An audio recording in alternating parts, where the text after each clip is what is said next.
Je vais vous donner des solutions pour les 5 premières questions de cette première séance de JavaScript dédiée à la SAS 105, donc à votre projet de autoportrait numérique. Alors, on commence par nous dire que si on a déjà créé une page web, on l'utilise, sinon on crée une nouvelle page web.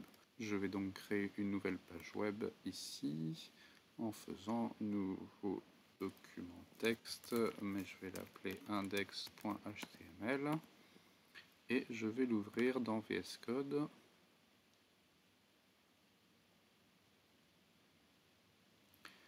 Et donc là, un petit point d'exclamation pour avoir la structure HTML de base. Et je vais la nommer auto-portrait si j'étais. Et puis je vais aussi mettre une balise de type H1 avec le même nom. Et on verra par la suite qu'est-ce qu'on met à l'intérieur de cette page.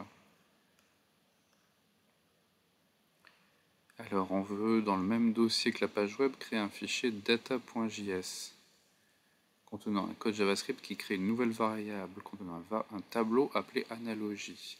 Et la liste des analogies que j'ai choisies pour le portrait.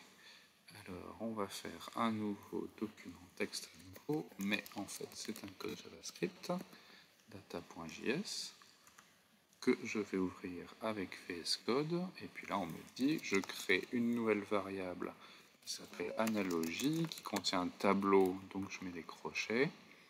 Et puis je vais mettre les différents éléments, on va dire une couleur, un film, une série, un livre, une voiture, une ville et un pays. Il me semble qu'il en fallait 7 au minimum. Je n'oublie pas d'enregistrer à chaque fois CTRL S pour enregistrer le fichier. Alors, on veut ajouter une balise permettant de charger le code de notre fichier data.js dans la page web. Eh bien, cette balise, c'est la balise script. Je vais la rajouter par exemple voilà, avant la fin de mon body. Et je vais bien utiliser l'attribut src pour dire que je veux charger ce fichier data.js qui m'est proposé par autocomplétion. Voilà, là, a priori, j'ai chargé le fichier.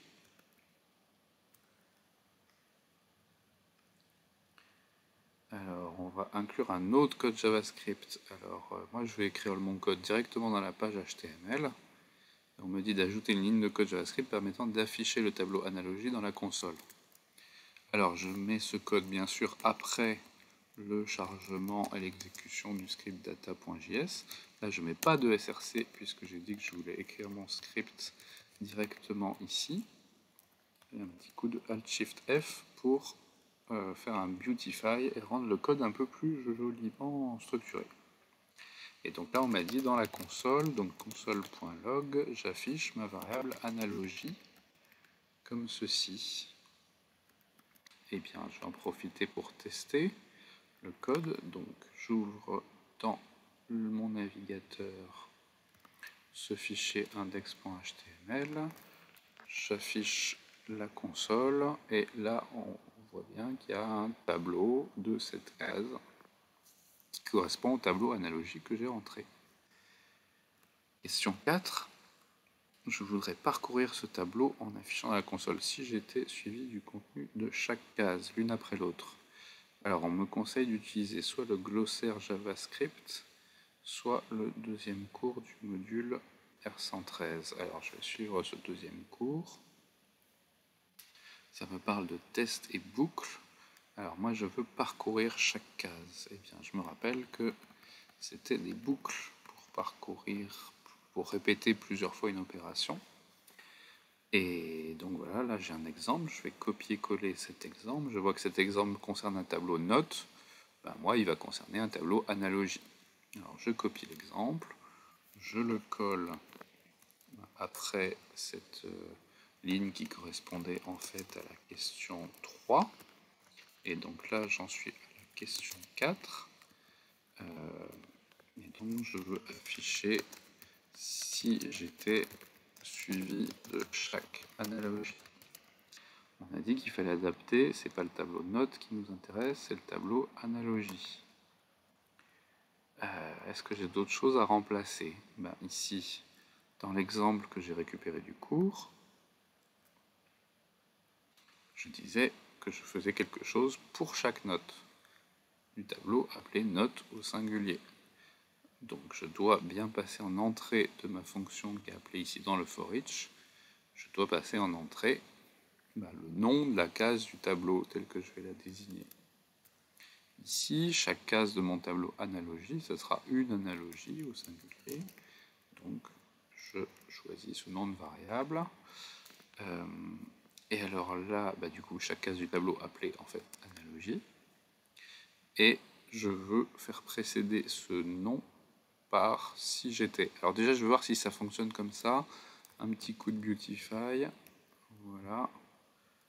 Et on teste. Je réactualise la page, je vois bien que chaque case s'est affichée à tour de rôle. Je vais donc pouvoir ajouter si j'étais juste avant. Alors j'écris pas ça comme ça, là je vois qu'il y a des petits problèmes. Il faut que je mette des guillemets autour. Alors comme j'ai mis une apostrophe droite à l'intérieur, je vais mettre des guillemets doubles autour. Même si j'aurais pu mettre des apostrophes droites, les deux sont possibles. Alors, sauf que si j'avais mis des apostrophes droites autour, vous voyez, le problème, c'est que ça aurait interrompu ma chaîne de caractères, cette apostrophe-là. Pour éviter ça, une option, ça aurait pu être de mettre un anti-slash avant, pour dire que c'est un caractère spécial, c'est pas la fin de ma chaîne de caractères. Mais vous voyez que c'est quand même plus simple de dire, je vais prendre les guillemets droits, comme on l'a vu habituellement pour les chaînes de caractères. Je mets bien un espace après si j'étais et j'enregistre, puis je teste. Alors là, c'est un petit peu moche de dire si j'étais couleur, si j'étais film, si j'étais série. En fait, il manque à chaque fois le déterminant. Je vais donc ajouter ce déterminant dans mon tableau des analogies. Si j'ai une couleur, un film, une série, un livre, une voiture, une ville et un pays.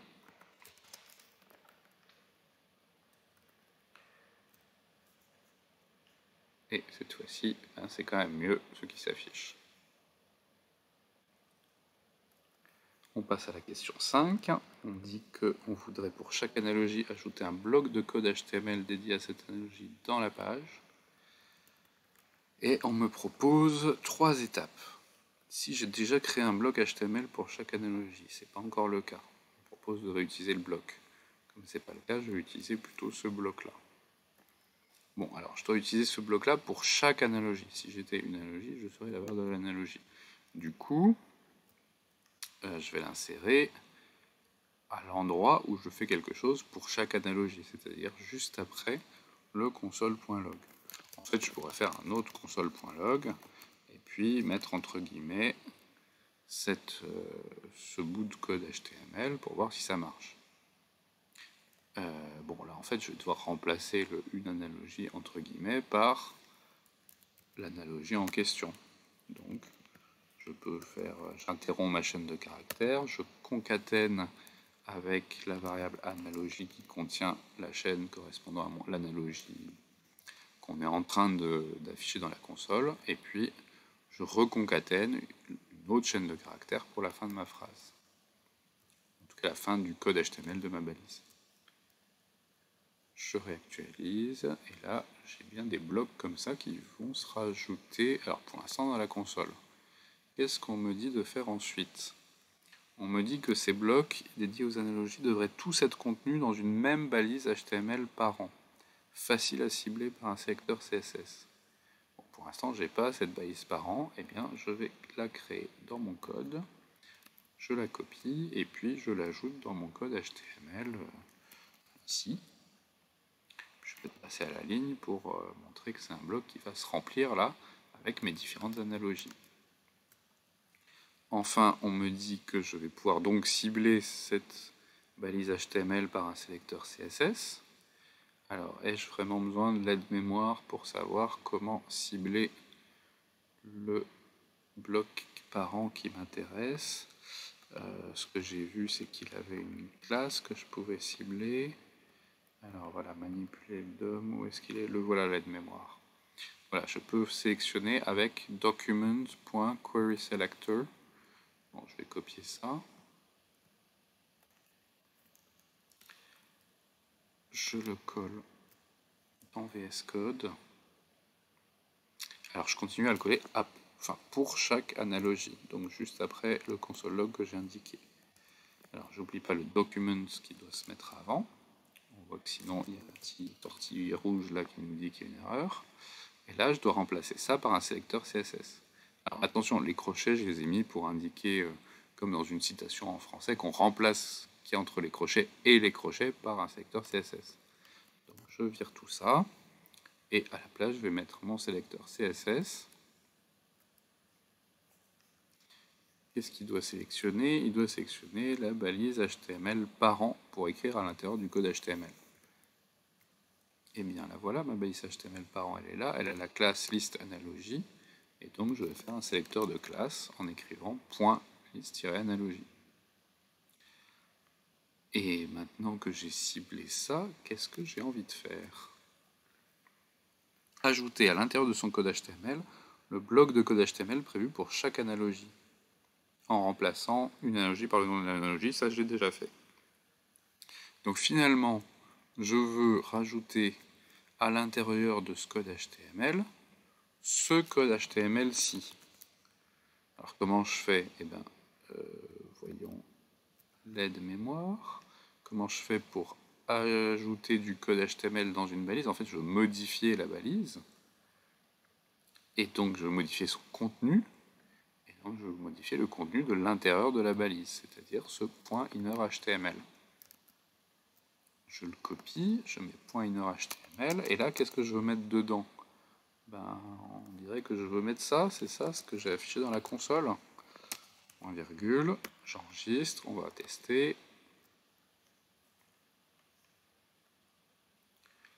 Alors, problème, là j'ai eu 7 analogies qui se sont affichées dans ma console, en revanche je n'en ai qu'une seule dans ma page web. Pour quelle raison? Tout simplement parce que à chaque fois que je vais passer par une case du tableau analogie, je vais modifier l'intérieur de liste analogie, mais en fait je vais le modifier en supprimant tout ce qu'il y a dedans et en le remplaçant par le nouveau bloc HTML correspondant à cette balise section. Il vaudrait beaucoup mieux que je rajoute cette balise section après le code existant. Donc en fait, il faut que je rajoute, c'est-à-dire que je concatène, hein, c'est une chaîne de caractères, mais que je concatène ça après quoi? Après le code qu'il y a déjà dans la balise, le code HTML. Donc il faudrait que je récupère le code HTML qu'il y a dans cette balise qui a pour classe list_analogy.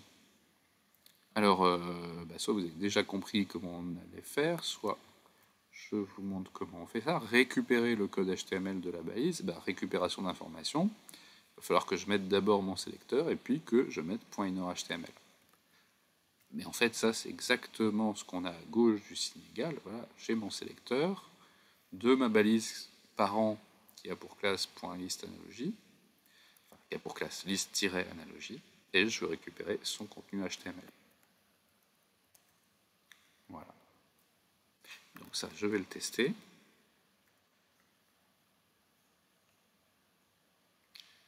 J'ai bien tous les blocs qui sont rajoutés. Si je fais inspecter, je vois que en effet, dans ma div, j'ai plusieurs balises section, avec à chaque fois une balise H2, titre de niveau 2, qui m'indique ma phrase avec si j'étais, je serais.